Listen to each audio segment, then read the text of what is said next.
नमो विष्णुपादाय कृष्णप्रेष्ठाय भूतले श्रीमते भक्तिवेदांत स्वामिनिति नामिने। नमस्ते सारस्वती देवे गौरवाणी प्रचारिणे निर्विशेष शून्यवादी पाश्चात्य देशतारिणे। जय श्री कृष्ण चैतन्य प्रभो नित्यानंद श्री अद्वैत गदाधर श्रीवासादि गौर भक्त वृंद। हरे कृष्णा कृष्ण कृष्ण हरे हरे, हरे राम राम राम हरे हरे। आइए राम कथा प्रारंभ करने से पहले भगवान राम को प्रणाम करें। रामं रामानुजं सीता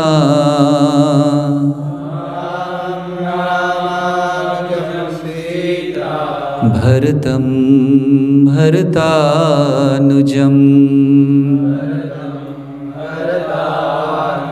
सुग्रीवं वायुसूनं च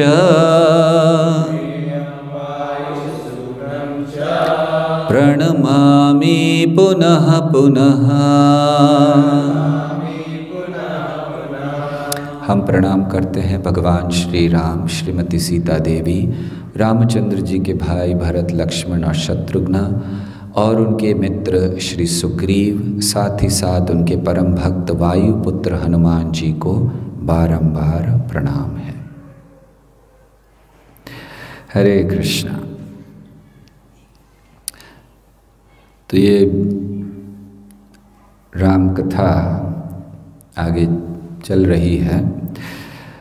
वैसे आज हम सोच रहे थे कि ये जो क्लासेस अभी चल रही हैं सुबह और शाम, इसमें कुछ चीज़ों की कमी है। जैसे मोबाइल्स नहीं बज रहे हैं, नहीं तो जब कॉन्ग्रीगेशन क्लास होती है, संडे क्लास, तो बारंबार वो कहना पड़ता है मोबाइल बंद रखिए, मोबाइल बंद रखिए अपना। इसमें नहीं कहना पड़ रहा है। और एक चीज़ की कमी है, बच्चों की आवाज़ें, है ना। बारंबार आपने देखा होगा हमारे प्रवचनों में बारंबार बोलना पड़ता है बच्चों को थोड़ा संभालिए, बच्चों को बाहर ले जाइए, और फिर भी कहीं ना कहीं से कुछ ना कुछ आते रहते हैं, तो वो भी नहीं हो रहा है। तो कुछ चीज़ें की कमी लग रही है, लग नहीं रहा कि नॉर्मल लेक्चर है। ये सब मिलकर नॉर्मल लेक्चर बनाते हैं कि लेक्चर में डिस्टर्बेंस होनी चाहिए। वैसे घर पर लोग अनुभव अभी भी कर रहे होंगे और उनका तो अनुभव बढ़ गया होगा। जो घर पर नहीं रहते हैं, अब पूरा समय रह रहे हैं, तो स्वाभाविक है कि उनको अच्छे अनुभव हो रहे होंगे। और गौर नटराज से प्रार्थना है भगवान आपको शक्ति दें। तो रामायण की कथा हम लोग आगे जारी रखेंगे। अभी तक चर्चा हो चुकी है कि अहिल्या का उद्धार कर दिया भगवान ने, और फिर अब मिथिला में वो प्रवेश करेंगे। तो ये हमें यहाँ से प्रारंभ करनी है आज की कथा। तो अहिल्या के उद्धार के बाद फिर श्री रामचंद्र जी विश्वामित्र मुनि और अन्य सारे मुनियों के साथ मिथिला में प्रवेश करते हैं। तो जब मिथिला में वो प्रवेश करते हैं तो देखते हैं बहुत सुंदर व्यवस्था है। ये जो यज्ञ होने वाला था, इसके लिए बहुत बड़ी व्यवस्था की गई थी। सारे ऋषि मुनि आए हुए थे अलग अलग स्थान से, उन ऋषियों के रहने के स्थान बने हुए थे, कुटियाएं बनी हुई थी, पानी पीने की व्यवस्था बहुत अच्छी की गई थी, सारी व्यवस्था बड़ी अच्छी थी। देखिए पहले राजाओं का मैनेजमेंट बड़ा अच्छा होता था, भागना नहीं पड़ता था ऋषि मुनियों को, कह रहे पानी नहीं मिल रहा है, कहाँ है पानी। तो सब प्रॉपर जगह पर सब ठीक था। रामचंद्र जी देखकर बड़े प्रसन्न हुए और फिर विश्वामित्र मुनि इत्यादि ने एक स्थान लिया। मतलब ऐसा था कि वो स्थान बना के रख दिया था, कोई भी ऋषि मुनि आए वो अपने अपने स्थान चुन सकते थे। तो विश्वामित्र मुनि ने एक अच्छा सा स्थान चुना और वे सब वहाँ विराजमान हुए। जैसे ही जनक महाराज को पता चला कि विश्वामित्र मुनि आए हैं, वो भागते हुए आए स्वागत करने के लिए। उनका कि बहुत बड़ी बात है, विश्वामित्र मुनि आए हैं, तो कृतज्ञता प्रकट करने के लिए भागते हुए आए। और उन्होंने देखा कि विश्वामित्र मुनि आए हैं, इतने सारे ऋषि मुनि आए हैं, हाथ जोड़कर सबका स्वागत किया, जल इत्यादि अर्पण किया, उनके चरणों को धोया और फिर उनसे कहा कि मेरा बड़ा भाग्य है कि आप यहाँ पधारे हैं। और फिर उनको सब सुविधाएं उनकी देखी कि सब ठीक है कि नहीं। तो ऐसे, और उनके साथ साथ आए थे शतानंद। शतानंद ये दरअसल गौतम ऋषि के पुत्र हैं, अर्थात अहिल्या के पुत्र हैं, लेकिन जनक महाराज के वो कुल पुरोहित हैं। तो वो वहाँ पर थे, तो वो भी साथ में आए। तो शतानंद आए, सारे लोग आए, स्वागत हुआ, बैठकर बातचीत हुई। तो फिर विश्वामित्र मुनि को देखा, अन्य ऋषियों को देखा, जनक महाराज ने कहा बड़ा भाग्य है। फिर देखा ये दो बालक कौन हैं। तो जनक महाराज ने पूछा विश्वामित्र मुनि से कि ये जो दो बालक हैं, एक शेर जैसा दिख रहा है और दूसरा तो मानो उनके संग में चलने वाला उनका साथी, कितना सुंदर ये दृश्य है। तो हैं कौन ये दोनों बालक, किसके पुत्र हैं? तो उस समय विश्वामित्र मुनि ने केवल दशरथ पुत्र हैं कहकर नहीं कहा, उन्होंने पूरा वृत्तांत बताया कि कैसे अयोध्या से चले, ताटका का वध किया, फिर सिद्धाश्रम में भगवान राम ने वहाँ मारीच और सुबाहु का उद्धार किया। फिर आगे आगे बताते हुए उन्होंने बताया कि अभी भी अहिल्या का उद्धार करके आ रहे हैं। अहिल्या और गौतम मुनि दोनों ने दर्शन किए, ये श्री राम हैं। तो जैसे ही शतानंद ने सुना, क्योंकि उनकी माता पिता का नाम आया अहिल्या और गौतम मुनि, तो शतानंद ने सुना तो बड़े प्रसन्न हो गए। तो कहने लगे क्या इन्होंने देखा मेरी माता को, क्योंकि किसी ने देखा नहीं था, जब से श्राप मिला था तब से तो वो अदृश्य हो गई थी। तो शतानंद ने कहा क्या देखा इन्होंने मेरी माता को? अच्छा, क्या मेरी माता ने पिताजी भी आए थे और उन्होंने फिर सेवा की इनकी, क्या क्या अर्पण किया था और कैसे हुआ ये सब? बड़े उत्साह हो गया। जब व्यक्ति को उत्साह होता है तो वो एक ही बात को कभी कभी दोहराते हैं, कभी कुछ कहते हैं। बड़े आनंद में थे शतानंद ये सुनकर कि मेरे जो माता हैं वो पुनः फिर से मेरे पिता से फिर से मिल गई हैं, अपने स्थान पर आ गई हैं। तो बहुत आनंद में थे, तो उन्होंने बहुत गुणगान किया। तो उस समय फिर विश्वामित्र मुनि ने वृत्तांत बताया कि कैसे भगवान राम के प्रवेश करते ही फिर आपकी माता अपने मूल रूप में आ गईं और फिर कैसे कैसे क्या क्या हुआ उन्होंने बताया। तो ये सुनकर बड़े प्रसन्न हुए।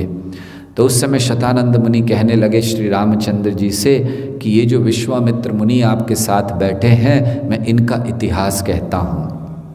वैसे हमने उस दिन जब विश्वामित्र मुनि अयोध्या आए थे तो थोड़ा सा संक्षेप में कहा था, तो अब शतानंद उनका इतिहास बताते। बहुत सुंदर इतिहास है विश्वामित्र मुनि का और बड़ा ज्ञान देने वाला है। तो बताने लगे कि दरअसल ये बहुत लंबा इतिहास है। तो वो कहने लगे कि कैसे एक ब्रह्मा जी के वंशजों में आए कुश के पुत्र हुए कुशनाभ, और कुशनाभ के पुत्र हुए गाधी, और गाधी के पुत्र हैं विश्वामित्र। वैसे ये बहुत रोचक एक प्रसंग है, अन्यत्र दिया गया है, यहाँ नहीं दिया गया। हुआ ये था कि विश्वामित्र का जन्म जो हुआ वो क्षत्रिय में हुआ और आगे चलकर वो ब्राह्मण बने। लेकिन परशुराम जी ब्राह्मण में जन्मे लेकिन कार्य क्षत्रिय का किया। तो ये कैसे हुआ इसका वर्णन किया गया है। ये ऋचिक मुनि से आता है। तो ऋचिक मुनि की जो पत्नी थी वो गाधी की पुत्री थी, गाधी जिनका वर्णन आ रहा है। तो ऐसा हुआ कि ऋचिक मुनि चाहते थे संतान हो और गाधी भी चाहते थे कि मेरी भी कोई संतान हो। तो फिर अर्थात मान लीजिए कि माता थी, ऋचिक मुनि की पत्नी की माता और पत्नी दोनों संतान चाहते थे। तो ऋचिक मुनि ने एक बहुत महत्वपूर्ण औषधि तैयार की और उन्होंने कहा ये तुम्हारे लिए अपनी पत्नी को दिया और ये उनकी माता के लिए भी दिया कि आप दोनों ले लीजिए, आप गर्भ ग्रहण करेंगे। तो ये कहकर वो चले गए। जब वो चले गए तो माता ने सोचा कि ज़रूर अपनी पत्नी के लिए अच्छा बनाया होगा और मेरे लिए इतना अच्छा नहीं। तो उन्होंने अपनी पुत्री से कहा कि इसको एक्सचेंज कर लेते हैं, तुम ये ले लो और अपना भाग मुझे दे दो। तो पुत्री ने कहा ठीक है, कोई बात नहीं, दे दिया। तो दोनों ने ग्रहण कर लिया। जब ऋषिक मुनि आए तब उनको पता चला तो उन्होंने कहा, अरे तुमने ये क्या कर दिया, ये तो तुमने गलत कर दिया, क्योंकि मैंने जो तुम्हारे लिए बनाया था उससे ब्राह्मण उत्पन्न होने वाला था, और जो मैंने उनके लिए बनाया था उससे क्षत्रिय, क्योंकि वो क्षत्रिय हैं। अब तुमने वो ले लिया तो तुम्हारा पुत्र क्षत्रिय होगा और उनका पुत्र ब्राह्मण। तो इन्होंने कहा नहीं नहीं नहीं, मुझे क्षत्रिय, मैं तो ऋषि मुनि रहने वाले, मुझे क्षत्रिय की कोई आवश्यकता नहीं है, तो मेरा पुत्र क्षत्रिय नहीं होना चाहिए। तो उन्होंने कहा अब तो मैं कुछ नहीं कर सकता, तुमने ये कर लिया, फिर भी इतना कर सकता हूँ कि तुम्हारा पुत्र क्षत्रिय नहीं होगा, लेकिन जो उसका पुत्र है वो बड़ा भयंकर क्षत्रिय होगा। तो ऋचिक मुनि के पुत्र हुए जमदाग्नि, और जमदाग्नि के पुत्र हुए परशुराम, जो बड़े भयंकर क्षत्रिय बने। और दूसरी ओर जहाँ उन्हें क्षत्रिय बनना था विश्वामित्र को, तो फिर उनके लिए उन्होंने कहा कि वो आगे चलकर अच्छे ब्राह्मण बनेंगे, और इस तरह से विश्वामित्र मुनि आगे ब्राह्मण बने। तो उनका इतिहास बताया कि विश्वामित्र मुनि जब राजा थे, राजा विश्वामित्र, तो एक समय पहुँचे वशिष्ठ मुनि के आश्रम में, और वहाँ पर उनका स्वागत किया। वशिष्ठ मुनि ने कहा अपनी सारी सेना को बुलाइए, ये हम उस दिन वर्णन कर चुके हैं, इसलिए विस्तार से नहीं जा रहे हैं। तो फिर जो गाय थी, कहीं पर नंदिनी नाम है, कहीं सबला नाम है, तो ऐसे उसने सारा उनका जितने भी सेना थी समाप्त कर दिया। वो हार गए, चले गए। तो अब उन्होंने तपस्या की। उन्होंने सोचा कि अब मुझे बड़ी कड़ी तपस्या करके अब मुझे ये जो ऋषि का पद है वो प्राप्त करना है। तो विश्वामित्र मुनि ने बहुत कड़ी तपस्या की, और उस तपस्या के द्वारा उनको शिवजी की बड़ी कड़ी तपस्या की, और शिवजी से उन्हें, जब शिवजी प्रकट हुए, क्या चाहिए, तो उन्होंने अब ऋषि पद नहीं मांगा। उन्होंने कहा मुझे जितने भी बड़े बड़े अस्त्र शस्त्र हैं, पशुपतास्त्र इत्यादि देवताओं के, वो सब दीजिए, ये वशिष्ठ का नाश करके आऊँगा। ये नहीं कहा उनको, लेकिन इच्छा थी, तो सब मुझे दीजिए। तो शिवजी ने प्रदान कर दी, तथास्तु। शिवजी तो भोले बाबा है ना, तो उन्होंने दे दिया। तो अब उन सारे अस्त्र शस्त्रों को लेकर आए और उन्होंने आश्रम पर चलाने शुरू कर दिए। जितने भी ऋषि मुनि थे भागे वहाँ से, वशिष्ठ मुनि के आश्रम से, कहीं रहने का स्थान नहीं। और वशिष्ठ मुनि को पता चला कि ये तो अपना ब्रह्मदंड केवल लेकर आए और खड़े हो गए, कहे कि अब देखता हूँ कौन सा इसका अस्त्र शस्त्र प्रभाव करता है। और वो बस खड़े हो गए वहाँ पर, और विश्वामित्र मुनि जितने उनके पास आग्नेयास्त्र, वारुणेयास्त्र, पशुपतास्त्र जितने थे सब चला दिए, कुछ नहीं हुआ। अंत में उन्होंने ब्रह्मास्त्र निकाल लिया कि अब इनको तो मैं मार डालूंगा। तो अब जब ब्रह्मास्त्र निकला, तो ब्रह्मास्त्र ब्रह्मा जी का अस्त्र है, पृथ्वी हिल जाती है ब्रह्मास्त्र से। तो उन्होंने ब्रह्मास्त्र निकाला और अब सारे लोग घबरा गए, अब क्या होगा, क्योंकि ब्रह्मास्त्र के सामने खड़े होना। और उन्होंने ब्रह्मास्त्र चला दिया वशिष्ठ को मारने के लिए, और वशिष्ठ मुनि के सामने ब्रह्मास्त्र भी विफल हो गया। बड़े आश्चर्य की बात, ब्रह्मास्त्र का विफल हो जाना। वशिष्ठ मुनि ने उसको भी विफल कर दिया, केवल अपने ब्रह्मदंड से। उनके पास कोई अस्त्र शस्त्र नहीं, कोई खड़े नहीं थे लेकर, केवल ब्रह्मदंड की शक्ति से। और जब ब्रह्मास्त्र विफल हो गया, तो जो ब्रह्मास्त्र की अग्नि थी वो उनके ब्रह्मदंड से निकलने लगी, बड़ी भयंकर अग्नि, क्योंकि ब्रह्मास्त्र विफल हुआ है। तो उस समय सारे देवताओं ने, सारे लोगों ने आकर वशिष्ठ मुनि से प्रार्थना की, कृपया आप संभालिए, ये अग्नि इस सारे ब्रह्मांड का नाश कर देगी, अब आप ही हैं जो इसको शांत कर सकते हैं। विश्वामित्र ने तो चला दिया, लेकिन आप उसे शांत कीजिए। तो फिर वशिष्ठ मुनि ने उसको शांत किया। देखिए, ये ब्राह्मणों के गुण हैं। उस व्यक्ति के पास शक्ति होनी चाहिए जिसको उसका शक्ति का उपयोग करने का सही मार्ग पता है। अगर शक्ति ऐसे व्यक्तियों के हाथ में होती है जिनको ना तो उसको संभालने की ताकत पता है, ना किस तरह चलाना है, किस पर चलाना है पता है, तो वो नाश करती है। क्यों? क्योंकि शक्ति ये भी भगवान का अंश है। जितनी भी हम शक्तियाँ इस जगत में देखते हैं वो भगवान की शक्ति का ही रूपांतरण है। तो हर शक्ति, चाहे बल हो, चाहे धन हो, चाहे बुद्धि हो, ये उस व्यक्ति के पास होनी चाहिए जो इन चीज़ों का सही उपयोग कर सके। आज समाज में दुर्व्यवस्था इसलिए है क्योंकि ये चीज़ें उन लोगों के पास हैं जिन्हें इनका उपयोग नहीं पता। आज बुद्धि ऐसे लोगों के पास है जो लोग सोचते हैं कि हम अपने बल पर इस जगत को बहुत अच्छा बना लेंगे, हम मृत्यु से एक दिन परे चले जाएंगे। श्रील प्रभुपाद कहा करते थे, ये वैज्ञानिक ये पोस्ट डेटेड ब्लैंक चेक देते हैं कि हाँ एक दिन होगा, ऐसा कब होगा किसी को नहीं पता। तो इसीलिए ये जो शक्ति है ये उसके पास होनी चाहिए, किसी भी तरह की शक्ति क्यों ना हो, चाहे वो धन की शक्ति हो, बल की शक्ति हो, यश की शक्ति हो, वैराग्य की शक्ति ही क्यों ना हो। वैराग्य भी हर एक व्यक्ति के लिए नहीं है, वैराग्य भी उस व्यक्ति के लिए है जो उसको संभाल सके।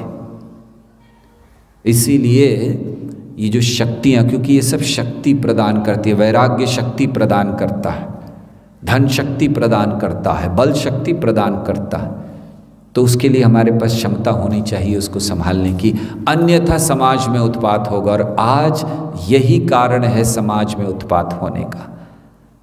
शक्ति, बल, यश ये उन लोगों के पास इस समय नहीं, जिनके पास है वे लोग भगवान के भक्त नहीं हैं।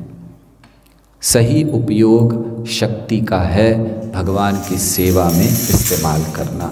जय श्री गौर नटराज दयाल निताय की जय। ये सही उपयोग है। जैसे अर्जुन ने किया, अर्जुन के पास शक्ति थी, कितने सारे अस्त्र चला सकता था, अर्जुन ने अपने लिए मना कर दिया, मैं नहीं चलाऊंगा, लेकिन भगवान के लिए उसने उपयोग किया, हर अस्त्र का उपयोग किया भगवान के लिए। तो जो शक्ति हमारे पास है, जो बल हमारे पास है, जो बुद्धि हमारे पास है, जब तक उसको भगवान से नहीं जोड़ते हैं वो केवल उत्पात का कारण बनती है। जैसे हम यहाँ देखते हैं विश्वामित्र मुनि, इतना बल, इतनी शक्ति, ब्रह्मास्त्र चला दिया, लेकिन क्या हुआ? कुछ नहीं। अगर वशिष्ठ मुनि रोकते नहीं तो सारा ब्रह्मांड जल जाता। तो ऐसा जो नाश होता है जिससे सबको कष्ट होता है, आज जो जगत में हो रहा है वो भी यही कारण है। क्या कारण है? आज हम लोग देखते हैं कि समाज में इतना उत्पात है, लोग डरे हुए हैं, अपने घरों में बैठे हुए हैं, बाहर नहीं निकल पा रहे हैं, इतनी महामारी फैली। कारण क्या है? कारण है कि हमने अपनी जीवन शैली ऐसे बना ली है जिसमें पाप, अधर्म को प्रमुखता दी गई है।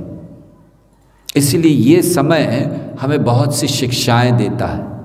पहली शिक्षा देता है कि हमें जीवन शैली बदलने की आवश्यकता है।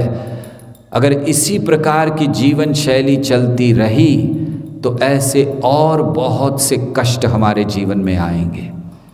दूसरा चीज़, अधर्म को, पाप को त्यागने की आवश्यकता है। तीसरी चीज़, हमें एक भगवत केंद्रित जीवन जीने की आवश्यकता है। ये भय से मुक्त होने की आवश्यकता है। अभय चरणार विंद रे, भगवान के चरण कमलों की अगर हम शरण लेते हैं तो निश्चित हम भय से मुक्त हो सकते हैं। तो इसीलिए समाज में उत्पात ना हो, शक्ति उनको दी जाती है जो इसका उपयोग कर सकते हैं। तो ऐसे जब विश्वामित्र ने देखा कि अरे सारी शक्तियाँ विफल हो गई, कुछ नहीं हुआ वशिष्ठ मुनि का, तो वे वापस चले गए तपस्या करने। उन्होंने सोचा और तपस्या करनी चाहिए, तो बड़ी कड़ी तपस्या कर रहे थे, वो तपस्या में थे। उस समय एक राजा थे जिनका नाम था त्रिशंकु, और इनकी बड़ी इच्छा थी, ये इक्ष्वाकु कुल के ही थे, इनकी बड़ी इच्छा थी कि मैं स्वर्ग में इसी देह में जाऊं। तो वे वशिष्ठ मुनि के पास आए, क्योंकि इक्ष्वाकु कुल के कुल गुरु हैं वशिष्ठ मुनि। उनके पास आए कि मेरी ये इच्छा है। वशिष्ठ ने कहा ऐसा कोई यज्ञ नहीं हो सकता। उन्होंने कहा ये संभव नहीं है इस देह में स्वर्ग में जाना, मना कर दिया। तो उनको बड़ा क्रोध आया, तो वे चले गए उनके पुत्रों के पास, वशिष्ठ मुनि के पुत्रों के पास। उनको जाके बड़ी याचना की कि मैं बहुत आपसे याचना करता हूँ कि आप कुछ तो ऐसा कीजिए, मैं बहुत कष्ट में हूँ, बस मैं इस देह में स्वर्ग जाना चाहता हूँ। और उन्होंने ये भी कहा कि आपके ही पिता मेरे कुलगुरु ने मना कर दिया, लेकिन आप इस यज्ञ को कीजिए। तो उनके जो पुत्र थे वो बड़े क्रोधित हो गए। उन्होंने कहा कि आप कैसे व्यक्ति हैं, आपको आपके गुरु ने मना कर दिया और फिर भी आप उस कार्य को करना चाहते हैं। केवल समाज में उत्पात होगा, मत कीजिए इसको और चले जाइए, हम कोई ऐसा यज्ञ नहीं करेंगे। देखिए बड़ी महत्वपूर्ण बात है, जब हम गुरु के वचनों को नहीं मानते हैं, जैसे जो हमें चाहिए, यहाँ त्रिशंकु को चाहिए था कि मैं बस स्वर्ग में जाऊं, अगर गुरु मान जाते तो उनके लिए गुरु बहुत अच्छे हैं, लेकिन गुरु ने सही ज्ञान दिया। गुरु का अर्थ होता है भारी, गुरु का अर्थ होता है वो जो काटे। गुरु मतलब वो नहीं है जो केवल कुछ धन लेने के लिए आप जो कहें उसको अनुमति दे दे। गुरु वो है जो आपके बंधनों को, आपकी आसक्तियों को काटे। गुरु इसीलिए भारी, गुरु का अर्थ होता है भारी। तो गुरु के पास हमें जाना चाहिए इस भाव में कि गुरु हमसे अधिक जानते। अगर वो मना कर रहे हैं किसी चीज़ को तो हमें बिल्कुल नहीं करना चाहिए, लेकिन हमारी इच्छाएं इतनी तीव्र होती हैं कि गुरु के मना करने पर भी हम उसको कर बैठते हैं और फिर नाश होता है। तो उनके पुत्रों ने समझाया कि आपके गुरु ने मना किया है, आप मत जाइए। यह हम लोग देख रहे हैं, रामायण हो, महाभारत हो, भागवत हो, गुरु को कितना महत्व दिया जाता। ये हमारी परंपरा थी, सभ्यता थी। हमारी परंपरा, हमारी सभ्यता ये गुरु पर आधारित थी, क्योंकि ये आध्यात्मिक सभ्यता आधारित है गुरु पर, परंपरा पर। और इसीलिए भक्ति मार्ग में गुरु का बहुत महत्व है।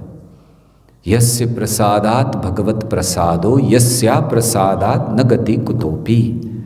अगर गुरु की कृपा हो जाए, प्रसाद मतलब कृपा, अगर गुरु की कृपा हो जाए, यस्य प्रसादात भगवत प्रसादो, भगवान की कृपा निश्चित है, कोई रोक नहीं सकता, भगवान भी रोक नहीं सकते। वैसे ये स्टेटमेंट कहना जरा अजीब लगता है, ऐसा क्या है, भगवान भी नहीं कर, निश्चित भगवान नहीं रोक सकते। जिस व्यक्ति पर गुरु की कृपा हो जाए, भगवान को करना ही पड़ता है। भगवान बाध्य हैं, क्योंकि उनका प्रेम है अपने शुद्ध भक्तों के प्रति। इसीलिए श्रील प्रभुपाद ने बताया अपने शिष्यों को कि गोलोक में तुम्हें जाने की कोई योग्यता नहीं है, लेकिन मैं तुम्हें बैकडोर एंट्री दूंगा, पीछे के दरवाजे से ले जाऊंगा गोलोक में, आगे से तो तुम्हारी योग्यता नहीं है जाने की। अर्थात जो चाहें वो गुरु कर सकते हैं। तो इस भाव से हमें गुरु की सेवा करनी चाहिए। तो यहाँ देखते हैं कि त्रिशंकु बड़ा दुखी हो गया, उनके पुत्रों ने भी मना कर दिया। अंततः घूमते हुए विश्वामित्र मुनि के पास आया और उनसे कहा कि आप सब कर सकते हैं। और देखिए वशिष्ठ ने मना कर दिया और उनके पुत्रों ने मना कर दिया।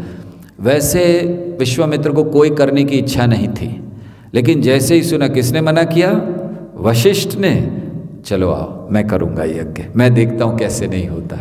तो उन्होंने कोई त्रिशंकु को आनंद देने के लिए नहीं किया, अपनी शत्रुता को स्थापित या बढ़ाने के लिए किया।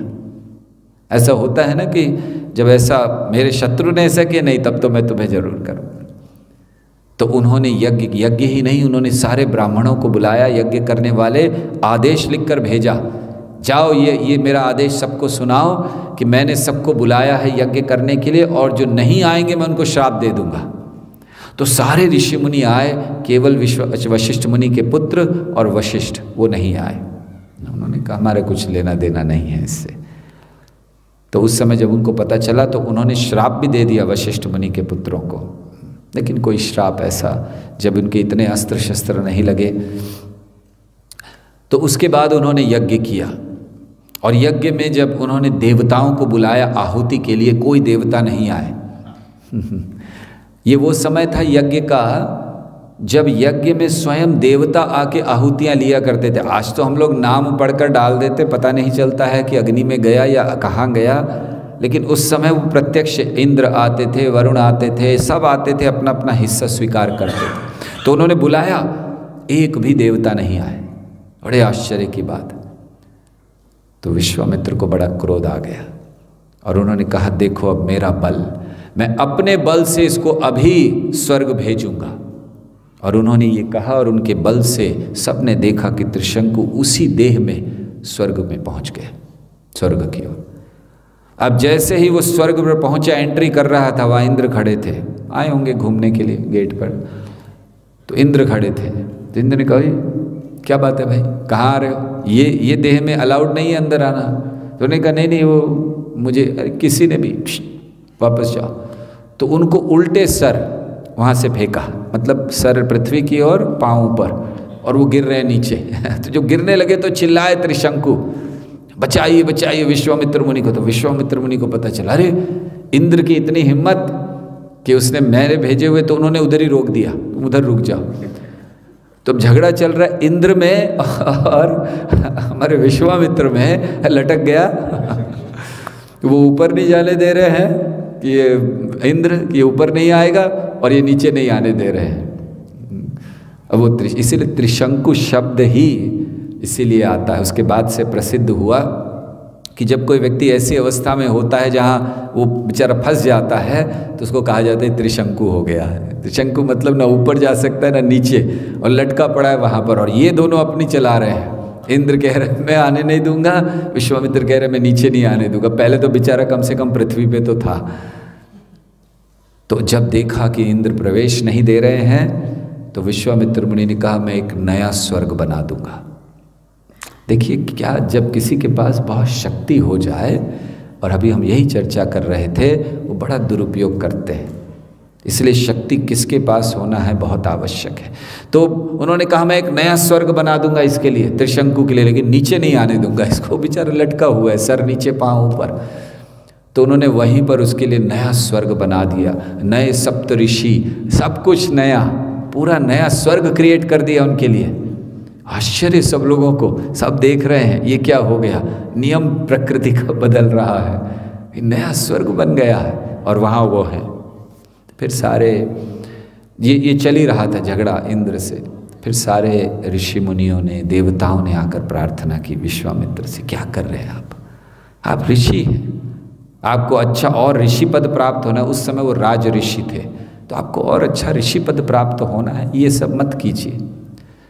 तो फिर उन्होंने स्वीकार किया इस शर्त पर कि वो जहाँ त्रिशंकु है उसको नीचे नहीं उतारना। तो उन्होंने कहा ठीक है, हम उसको वहाँ स्वीकार करते हैं, स्वर्ग में तो नहीं लेकिन जहाँ है वहाँ पर रह सकता है। और फिर सारे ये जो ऊपर नीचे करने के सिस्टम था वो बंद हो गया। ये ऐसे ही होता है। एक बार रावण ने भी इच्छा की थी कि यहाँ से स्वर्ग तक एक सीढ़ी बना देता हूँ मैं, टेंशन ही नहीं, जिसको जाना जा सकते हैं, सीढ़ी चढ़े स्वर्ग पहुँच जाए। तो ऐसे त्रिशंकु का वहाँ पर फिर हुआ। तो ये इतिहास वो सब बताने लगे, और फिर बोलने लगे कि फिर भी अभी उन्हें ब्रह्म ऋषि बनने की इच्छा थी, तो और तपस्या करने चले गए। राज ऋषि बन चुके थे, कई हजार वर्ष तपस्या हो चुकी थी, अब उन्होंने कड़ी तपस्या की। और जब वो तपस्या कर रहे थे तो फिर इंद्र ने मेनका को भेजा। मतलब बहुत तपस्या, भगवान की तपस्या में मग्न थे, पाँव में छन छन छन, आंखें खुली, मेनका से प्रभावित हो गए। हरि बोल। विश्वामित्र मुनि 10 साल के लिए गायब। फिर उनको ये आया, अरे क्या कर रहा हूँ मैं, मेरी तपस्या कर रहा था, ये कहाँ आ गया। देखिए ऐसा ही होता है, जब भक्ति मार्ग में भी किसी को बड़ा अहंकार हो जाता है कि मेरे जैसा कोई भक्त नहीं है, मैं कितना अच्छा भक्ति करता हूँ, तो फिर माया ऐसा थप्पड़ मारती है कि उसको कुछ साल बाद याद आता है, क्या हुआ, मैं कहाँ था। तो इसी तरह विश्वामित्र मुनि, वो जैसे पिक्चरों में देखा है ना, अचानक पता चलता है उसको झटका, मैं कहाँ हूँ पता चल रहा है। ऐसे उन्होंने भी सोचा। ये हमने कई बार सुना है ना, सौभरी मुनि की कथा सुनी है। सौभरी मुनि पानी के अंदर तपस्या कर रहे हैं कि ये बड़ी माया है बाहर, मैं माया में फंसना नहीं चाहता हूँ। पानी के अंदर जाकर तपस्या कर रहे हैं, बड़ी कठोर तपस्या कर ली।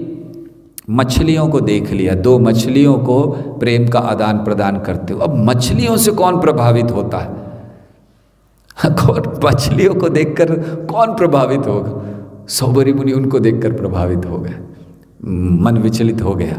बाहर आए, राजा मंधाता के पास गए, बोले मुझे विवाह करना है तुम्हारी पुत्रियों से। 50 पुत्रियां थी उनकी। राजा मंधाता ने देखा ये बूढ़ा व्यक्ति से कौन शादी करे, मेरी पुत्रियों का शादी है, मना नहीं करना था। उसने कहा आप चले जाइए, वहाँ पर पुत्रियों का वहाँ है मेरी, अगर कोई भी पुत्री आपसे तैयार है शादी करने के लिए मुझे कोई तकलीफ़ नहीं, मैं शादी करवा दूंगा। क्योंकि उनको मालूम था इनको देखकर कोई पुत्री मेरी हाँ बोलेगी ही नहीं। तो उन्होंने बोला जाइए आप कर लीजिए। तो ये समझ गए कि क्यों बोल रहा है राजा। तो उन्होंने जाते जाते अपना बड़ा सुंदर रूप बना लिया, इतना सुंदर, इतना आकर्षक कि जब वहाँ पहुँचे तो 50 राजकुमारियों ने कहा मैम हमें इनसे विवाह करना, एक ने नहीं। और उन्होंने 50 से कर लिया। क्या कर रहे थे? तपस्या, जल के नीचे, माया में नहीं पड़ेंगे, और 50 से विवाह कर लिया। फिर विवाह हो गया, काफ़ी समय हो गया।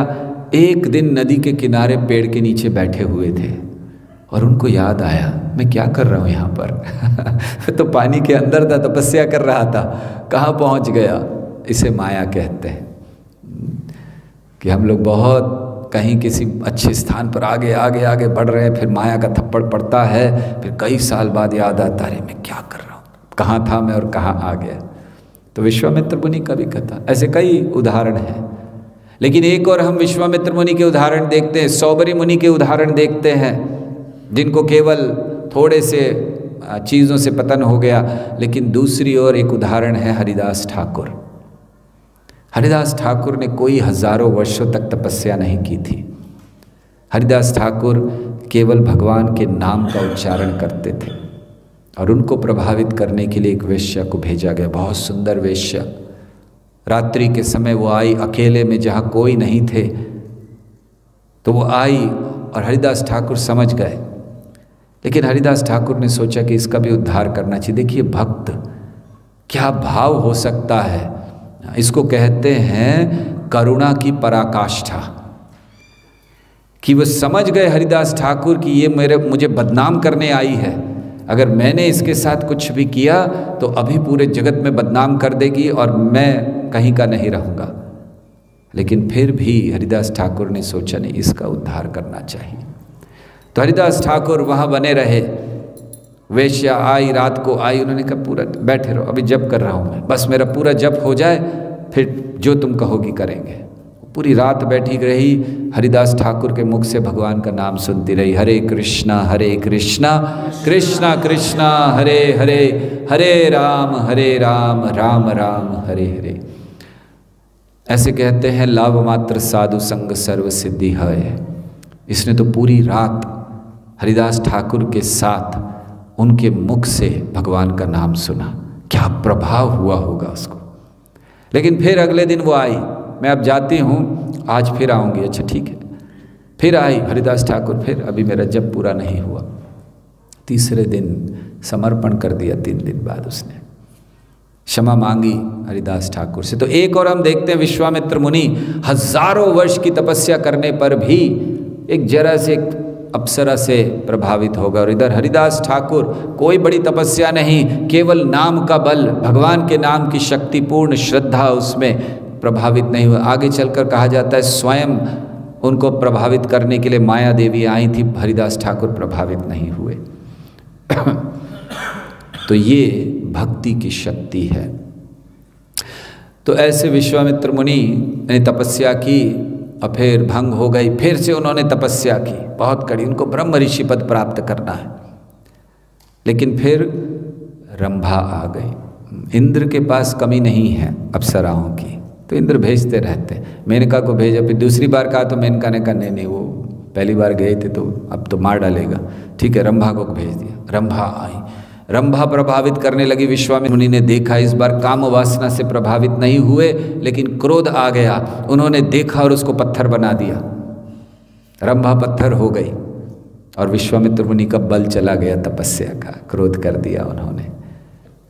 तो फिर भी लगे रहे, बड़ी तपस्या की। अंत में उनको ब्रह्मा जी ने आकर महर्षि पद दे दिया कि तुम ब्रह्म ऋषि हो। महर्षि ने ओके ब्रह्म ऋषि, उन्होंने स्वीकार नहीं किया। उन्होंने कहा जब तक वशिष्ठ मुनि इसको नहीं कहेंगे मैं स्वीकार नहीं करूँगा।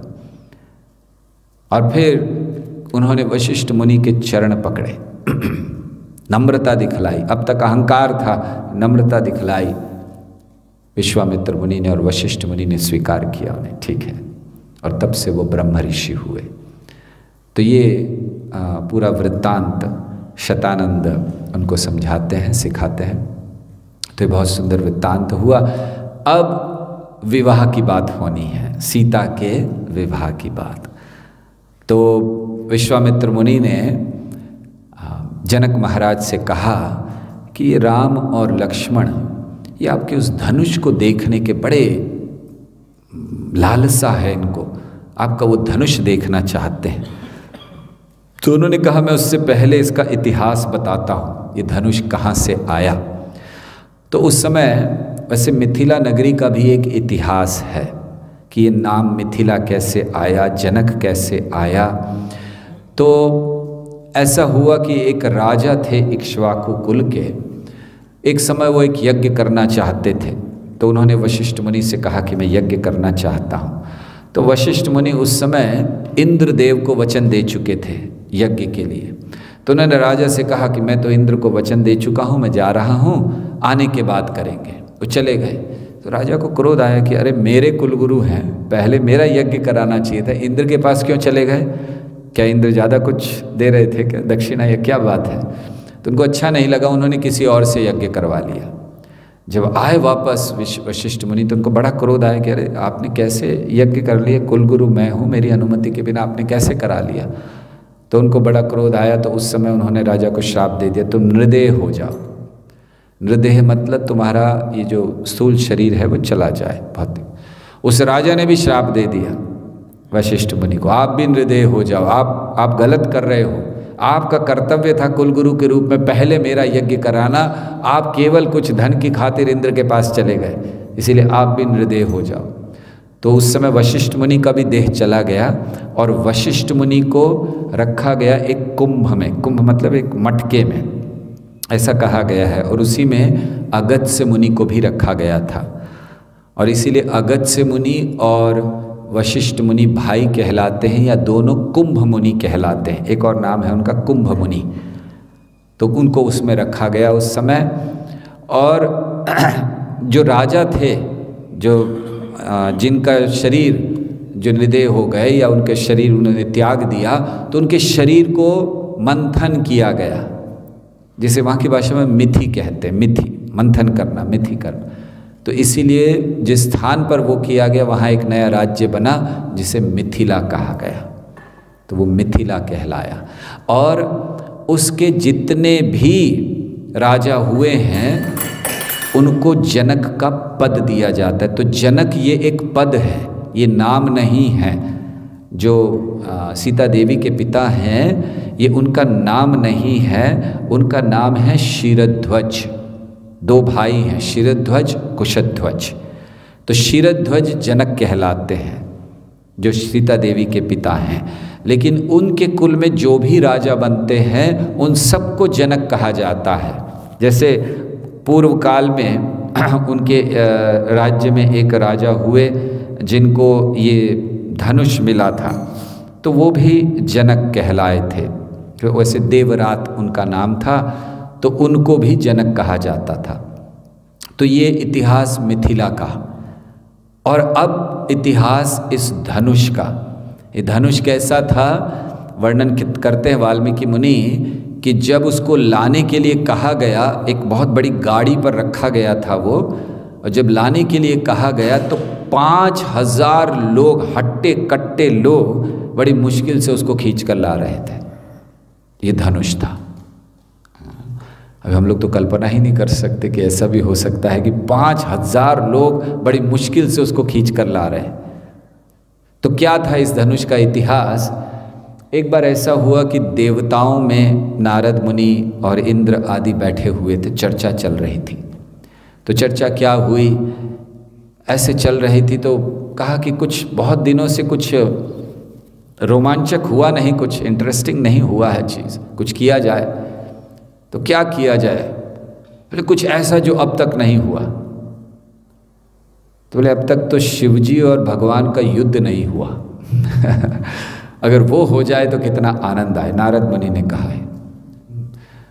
तो इंद्र ने कहा ये बढ़िया है।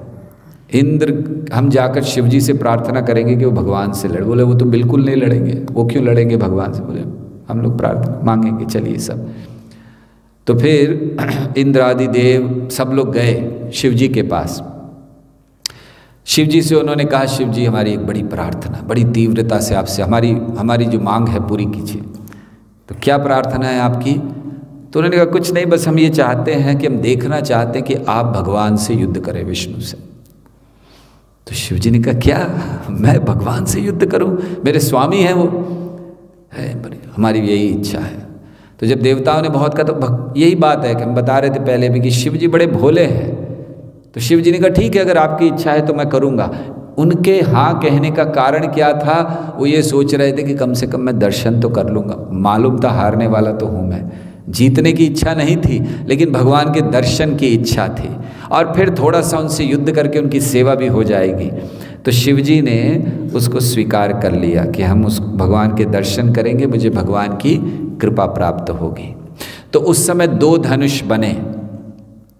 एक को कहा जाता है महेश चाप या महेश धनुष या शिव धनुष, और दूसरा विष्णु धनुष। क्योंकि कहा कि युद्ध होना है तो आप अपने अपने शस्त्रों को नहीं तो भगवान तो एक ही बार चक्र चलाएंगे, शिव जी खत्म, तो उसको नहीं, आपके लिए अलग से बनेगा। तो दोनों के लिए विश्वकर्मा ने एक भगवान विष्णु के लिए और शिव जी के लिए 2 धनुष बनाए। तो ये धनुष बड़े, ये था शिव धनुष जो शिव जी उठा सके, बहुत भयंकर धनुष। तो दोनों में युद्ध हुआ, स्वीकार किया, भगवान ने भी स्वीकार किया। ठीक है, नारद ने कहा भगवान को मैं मना लूँगा, इंद्र ने कहा शिव जी को मैं मना लूँगा। ठीक है, दोनों तैयार हो गए। भगवान तो लीला करने के लिए वैसे ही आतुर रहते हैं। तो फिर दोनों का युद्ध शुरू हुआ, तीर पे तीर चल रहे हैं, बड़ा, और देवताओं को बड़ा आनंद आ रहा है। और एक तरफ से शिव जी, एक तो लोग थोड़ा आधे आधे हो गए, कोई विष्णु का गुणगान कर रहे हैं, कोई शिव जी का।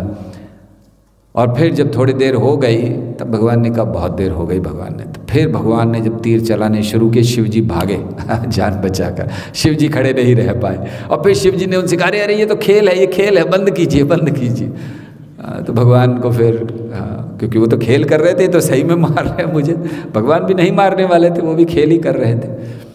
तो ये जो 2 धनुष थे, जो भगवान विष्णु का धनुष था, ये उनको ऋचिक ऋषि को दिया भगवान ने। ऋचिक ऋषि के से जमदाग्नि, जमदाग्नि से परशुराम जी के पास आया।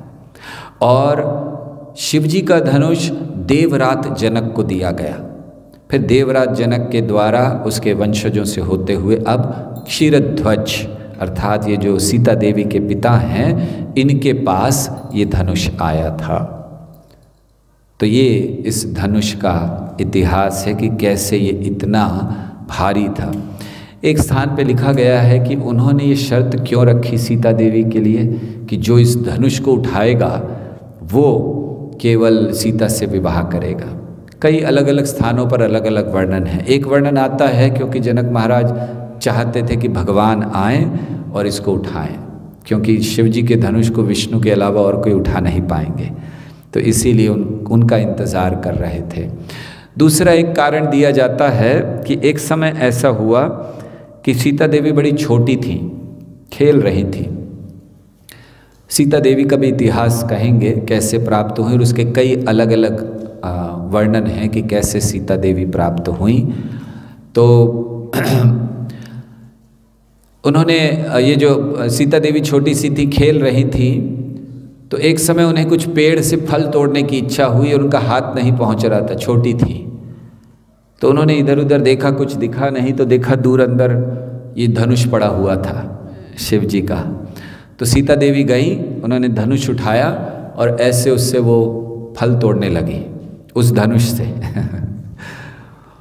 तो मंत्रियों ने देखा, वहाँ पर मंत्री खड़े थे, उन्होंने देखा कि सीता ने एक हाथ से वो धनुष उठाकर वो फल तोड़ रही है। तो वो भागे जनक महाराज के पास, और जनक महाराज को जाकर महाराज महाराज। तो जनक ने कहा अभी क्या हो गया, कोई शत्रु? बोले नहीं, क्या हुआ? तो उनका सीता ने शिव जी का धनुष उठा लिया। जनक महाराज ने सोचा शायद बाहर धूप ज़्यादा है, इसको कुछ प्रभाव हो गया है। सीता बच्ची है छोटी सी, 5000 लोग जिसको खींचने के लिए लगते हैं, सीता वो धनुष उठा लेगी, हो ही नहीं सकता। उन्होंने कहा बैठ जाओ। तब तक दूसरा भागता हुआ है, महाराज महाराज अरे क्या हो गया? पर सीता ने धनुष उठा लिया। अब तो जनक ने कहा लगता है कुछ गड़बड़ है। तो जनक महाराज खुद गए और देखा, उन्होंने सीता देवी फल तोड़ रही है उससे। तो इसीलिए उन्होंने शर्त रखी कि अगर ये धनुष ऐसे उठाकर फल तोड़ सकती है तो इसका पति कम से कम इस पर प्रत्यंचा चढ़ाने वाला तो होना चाहिए। तो खैर जो भी सही हो, तो उन्होंने ऐसी शर्त रखी थी इस धनुष के विषय में। और फिर जनक महाराज सीता का भी इतिहास कहते हैं, क्योंकि अब स्वयंवर की ओर बढ़ रहे हैं, तो वो सीता के भी बारे में बताते हैं कि दरअसल सीता किसकी पुत्री है और कैसे मुझे प्राप्त हुई। तो ये चर्चा हम लोग कल करेंगे। हरे कृष्णा कृष्णा कृष्णा हरे हरे, हरे राम राम राम हरे हरे। हरे कृष्णा। किसी का कोई प्रश्न? यस प्रभु।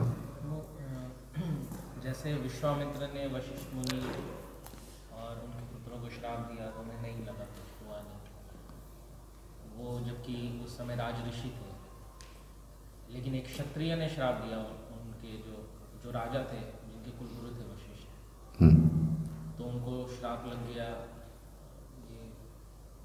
ये कैसे हो सकता है? हाँ, क्योंकि वहाँ पर आज से समझाया गया है, क्योंकि त्रुटि उस समय वशिष्ठ मुनि की थी, क्योंकि वो जो गए थे उन्हें जाना नहीं चाहिए था, तो त्रुटि उस समय वशिष्ठ मुनि की थी। लेकिन यहाँ त्रुटि वशिष्ठ मुनि की नहीं थी, क्योंकि वो जो कर रहे थे शास्त्र के नियम के अनुसार कर रहे थे, इसीलिए उन्हें श्राप नहीं लगा, ये बताया गया। हमने सोचा था इसको कहेंगे, मिस हो गया। तो ये उनको श्राप इसलिए नहीं लगा क्योंकि त्रुटि वहाँ पर थी, वो इंद्र के पास चले गए 2 कारणों से, कि उनसे कुछ ज़्यादा कुछ मिलेगा, और तो ये एक जगह पर लिखा हुआ कि ये उनके एक्चुअली त्रुटि थी, उन्हें करना नहीं चाहिए था, तो इस कारण से उन्हें श्राप लगा। और कोई प्रश्न? हाँ जी। विष्णु धनुष की आएगी अभी बात, वो भी जस्ट अभी, बस ये स्वयंवर हो जाए सीता देवी का, अयोध्या पहुंचने से पहले मिल जाएंगे आपको। कोई और प्रश्न है किसी के? हाँ जी।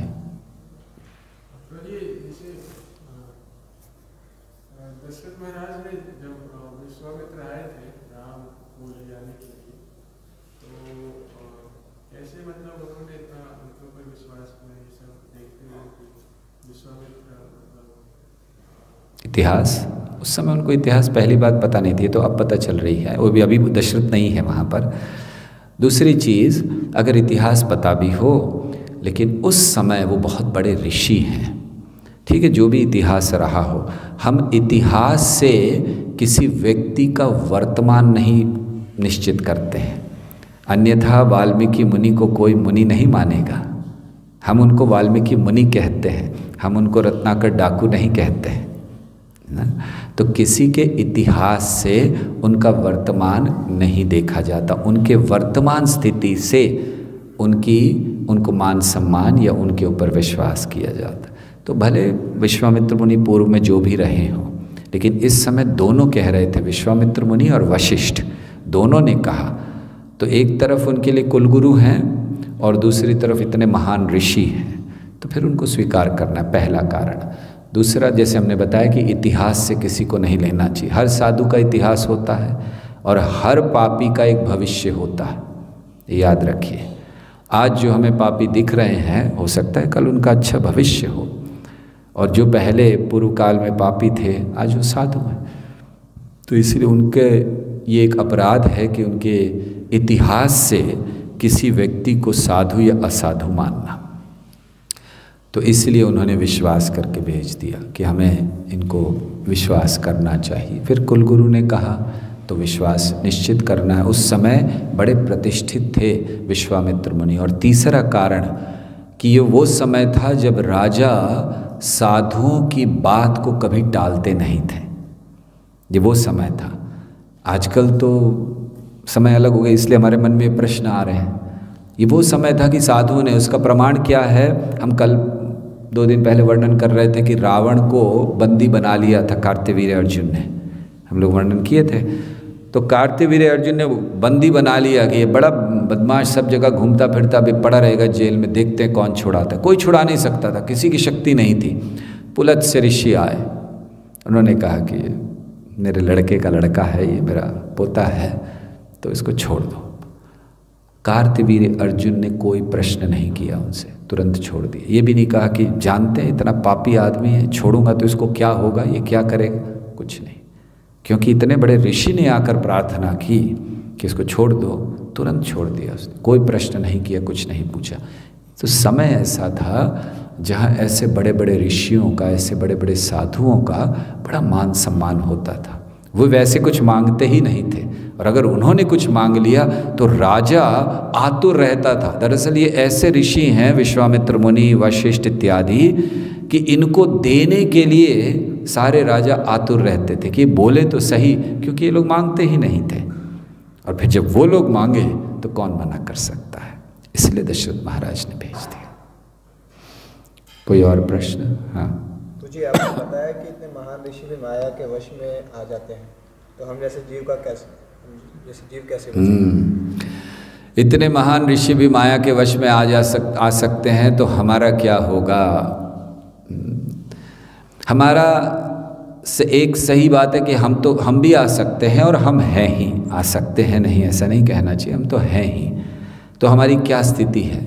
हमारी यही स्थिति है कि अगर हम इस समय वैष्णवों के चरण के आश्रय में रहें, एक ही हमारे लिए साधन है।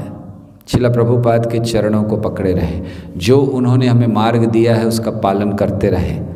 माया आएगी, संघर्ष करें, हृदय प्रामाणिक हो, हृदय में प्रामाणिकता, और हम संघर्ष करें तो निश्चित हम बच सकते हैं। लेकिन अगर हम संघर्ष नहीं करें, छल करें, तो फिर श्रील प्रभुपाद के आंदोलन में रहकर भी बड़ी आसानी से आप माया में पड़ सकते हैं।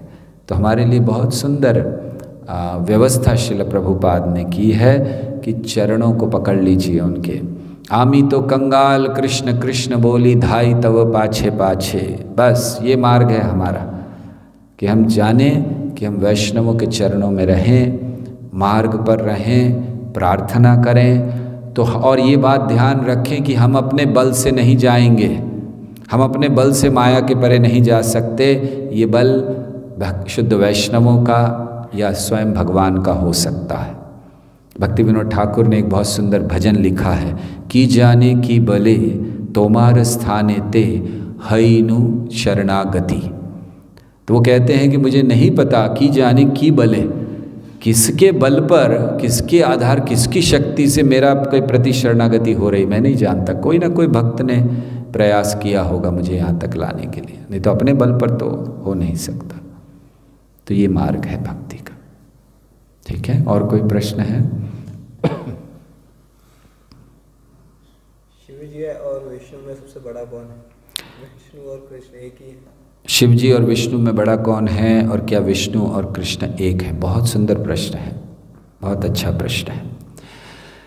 शिव जी का वर्णन ब्रह्मा जी करते हैं ब्रह्म संहिता में। क्षीरम यथा दधि विकार विशेष योगात् संजायते नहीं तथा पृथगस्ति हेतु यह शंभुतामपि तथा समुपैति कार्यात् गोविंदमादि पुरुषम तमहम भजामि। तो वो कहते हैं कि जैसे दूध से दही बनता है, क्षीरम यथा दधि विकार विशेष योगात्, किसी थोड़े से विकार के कारण वो दही बन जाता है, इसी तरह भगवान से, कृष्ण से शिव जी आते हैं। विकार क्या है? तमोगुण का वो स्पर्श करते हैं, इसीलिए वो दही के समान हैं और कृष्ण दूध के समान हैं। दूध से आप जितना चाहे दही बना सकते हैं, दही को वापस दूध में नहीं परिवर्तित कर सकते। तो ये ब्रह्मा जी समझाते हैं। और वैसे भी भागवत में कहा गया है, निम्न गानाम यथा गंगा देवानाम अच्युतो यथा वैष्णवानाम यथा शंभु। तो भगवान के सबसे बड़े भक्तों में से वो एक है, वैष्णवों में से वो एक हैं। तो इसीलिए ये स्थिति शिव जी की है। और विष्णु और कृष्ण एक हैं या नहीं हैं? कृष्ण मूल है। गोविंदम आदि पुरुषम तमहम भजामि। इसीलिए प्रभुपाद कहते थे कि हम लोगों को ये ब्रह्म संहिता गानी चाहिए रोज, ताकि ये बार बार हमारे मन में बैठे कि कृष्ण कौन है। अनादिरादिर गोविंद सर्व कारण कारणम। तो कृष्ण ही सारे कारणों के कारण है। ठीक है, और कोई प्रश्न है?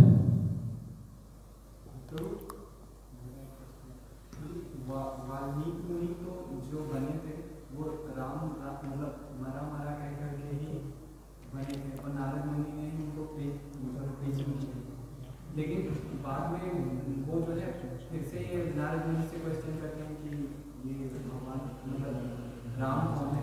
हालांकि वो जो है मतलब राम नाम का ये लेकर के वो शुद्ध हुए हैं, लेकिन फिर भी वो नारद मुनि से ऐसा क्वेश्चन क्यों करते हैं? इसलिए कि उस समय जब नारद मुनि ने उनको ये मंत्र दिया था तो उनको ज्ञान पूरा नहीं दिया था कि क्या ये मंत्र है। उन्होंने विश्वास किया नारद मुनि पर, और नारद मुनि ने कहा तुम ये मरा मरा मरा कहो, तुम तो राम बोल नहीं पाओगे क्योंकि तुम्हें आदत हो गई ये मरा वो मरा कहने की, तो तुम मरा मरा करो।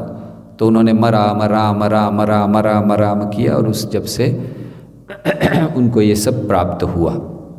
लेकिन भगवान राम भगवान है, ठीक है, वो पता, लेकिन उनकी पूरी लीलाएं उनको पता नहीं थी उस समय तक, जब तक उन्होंने लिखा नहीं था। हालांकि लीला हो रही थी, रामचंद्र जी वहीं उस समय राज्य कर रहे थे जिस समय ये हुआ, लेकिन फिर भी उनको ये पता होना था, पहला कारण। दूसरा कारण है कि वाल्मीकि मुनि परंपरा का पालन करना चाहते हैं।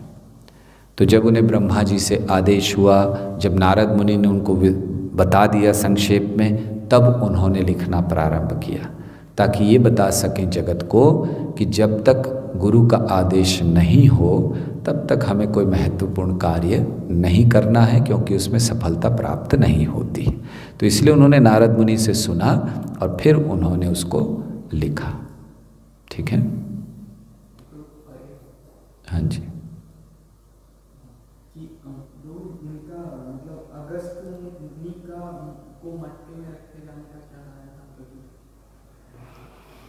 अगस्त्य मुनि का जन्म हुआ था उससे, तो जिससे उनका जन्म हुआ, जिस मटके में, उसी में इनको भी रखा गया था। तो इसीलिए दोनों भाई कहलाते हैं या कुंभ मुनि कहलाते हैं। तो अगस्त्य मुनि का जन्म ही वैसे हुआ था। इनको तो क्योंकि हृदय हो गए थे रखा गया था, अगस्त्य मुनि को रखा ही वहीं, उनका जन्म ही उससे हुआ था अगस्त्य मुनि का। तो इसीलिए वो भी कुंभ मुनि कहे जाते हैं। दोनों एक ही मटके में रखे गए थे। यस, शिव और रुद्र में क्या? रुद्र और शंभु। सदाशिव, शिव, रुद्र और शंभु। हमें तो लगता है यहाँ शिव जी के ऊपर क्लास देनी पड़ेगी। अंतर है निश्चित, और है वैसे एक ही तत्व के, शंभु तत्व के अलग अलग विस्तार, लेकिन फिर भी सदाशिव ये आध्यात्मिक जगत में निवास करते हैं भगवान के। और शिव तत्व जो है वो इस जगत में मूल तत्व है, जिनसे अन्य सारे शिव जी आते हैं। जैसे अलग अलग ब्रह्मांडों में जो शिव प्रकट होते हैं वो शिव तत्व से आते हैं। रुद्र किसी एक ब्रह्मांड में 11 रूपों में शिव जी अपने आप को प्रकट करते हैं, और उनके अलग अलग कार्य हैं, हर एक के अलग अलग कार्य हैं, तो उनको रुद्र कहा जाता है। तो वो 11 रुद्र होते हैं। तो ये ऐसे सदाशिव, शिव और रुद्र है उसी एक तत्व के विस्तार, लेकिन अलग अलग कार्य करते हैं, इसीलिए अलग अलग नामों से जाने जाते हैं। ठीक है, और कोई प्रश्न है? भगवान दूसरे अध्याय में भगवद गीता भी कहते हैं कि हमें जनक की तरह कर्तव्य करने चाहिए। हाँ जी। तो जनक जी का जो स्तर है वो इतना ज़रूरी क्यों है कि भगवान भी उनका नाम? बहुत अच्छा। भगवद गीता में भगवान ने जनक महाराज का नाम लिया, शायद ही किसी और राजा का नाम लिया हो, पांडवों का छोड़ के। ऑफकोर्स कौनते तो लेते रहते कुंती पुत्र, लेकिन अन्य किसी राजा का, जनक का लिया। तो क्या ऐसा महत्व है जनक महाराज का उन्होंने लिए? जनक महाराज बहुत ज्ञानी थे, ज्ञानी होते हुए भी बहुत बड़े भक्त थे। जब हम लोग 12 महाजनों की बात करते हैं, किसी को याद है कौन से 12 महाजन हैं? कोई बोल सकते हैं आप में से? 12 महाजन पता है आपको? हाँ, ट्राई करिए। बलि, व्यास। डायरेक्ट बलि से प्रारंभ कर रहे हैं, पहले के कहाँ गए? ब्रह्मा, नारद, ओके, कौन ट्राई करेंगे? कोई नहीं? स्वयंभू, नारद, शंभु, इसलिए हमको श्लोक याद करने चाहिए, ज़्यादा टेंशन नहीं रहती। स्वयंभू यानी ब्रह्मा जी, स्वयंभू, नारद, शंभु, कुमारो, कपिलो, मनु। तो ये सारे, उनमें जनक का नाम आता है। जनको, भीष्मो, तो बलि, वयर, साकी, वयम। तो जब ये जनक महाराज 12 महाजनों में से एक हैं, पहला कारण, और दूसरा बहुत ज्ञानी थे, और ज्ञानी होने के साथ साथ बहुत महान भक्त थे। तो यहाँ पर वो विशेष नाम उनका इसलिए लिया गया क्योंकि वे अपने कर्म, वो जो सेक्शन है भगवद गीता का, तो उसमें क्या विस्तार, क्या बातचीत हो रही है, किस चीज़ की नाम? तीसरे अध्याय का नाम, तीसरे अध्याय में है ना, क्या नाम है उसका? कर्मयोग। तो जनक महाराज अपने स्थान पर रहते हुए, राज्य करते हुए, सब करते हुए भगवान के महान भक्त हैं। तो इसलिए उनका नाम वहाँ पर लिया गया, क्योंकि उन्होंने कोई कर्म त्यागा नहीं, वो देवता नहीं है, लेकिन अपने स्थान पर रहकर अपने कर्म को करते हुए, नियमित कर्मों को करते हुए वो भगवान के बहुत महान भक्त हैं। ऐसा कहा जाता है इतने महान भक्त हैं कि सुखदेव गोस्वामी को भी उनके पास ट्रेनिंग के लिए भेजा गया था, ऐसा वर्णन आता है। ठीक है, ओके, बहुत बहुत धन्यवाद आप सबका। एक प्रश्न और है, थोड़ा जल्दी पढ़ा करो, बोलने अभी आया प्रश्न। हाँ, There was ego battle between Indra and Durvasa during Yagna. Still one is great Muni and other is demigod. How? Please explain. Indra और दुर्वासा के बीच में वो विश्वामित्र कहना चाहता है, उन्होंने दुर्वासा लिखा, विश्वामित्र होना चाहिए और उनके बीच में। हाँ, त्रिशंकु के लिए इंद्र और विश्वामित्र के बीच में अहंकार का, तो फिर एक अभी देवता हैं और दूसरे महान ऋषि कैसे हुए? हम ये बता रहे थे कि उस समय तक विश्वामित्र मुनि महान ऋषि नहीं बने थे, वो राज ऋषि थे। और आगे चलकर हमने बताया उन्होंने तपस्या की, फिर मेनका, फिर रंभा, और उसके बाद ब्रह्म ऋषि का उनको पद प्राप्त हुआ। तो पहली चीज़ उस समय तक नहीं थे, इसीलिए दूषण बने हुए थे कि मैं भेज दूंगा। दूसरी ओर इंद्र हैं, वो देवता हैं, लेकिन वो भी मिश्र भक्त हैं, और इसीलिए, और वैसे वो नियम का पालन कर रहे थे। इंद्र की तरफ से कोई अहंकार का प्राकट्य नहीं था। इंद्र ने नियम है कि आप प्रवेश नहीं कर सकते देह के साथ, तो केवल वो नियम का पालन कर रहे थे, ये बताने के लिए कि हम नहीं ले सकते। तो इसलिए उसमें कोई अहंकार नहीं है, वो केवल अपनी ड्यूटी कर रहे थे। ठीक है, हरे कृष्णा कृष्णा कृष्णा हरे हरे, हरे राम राम राम हरे हरे। बहुत बहुत धन्यवाद।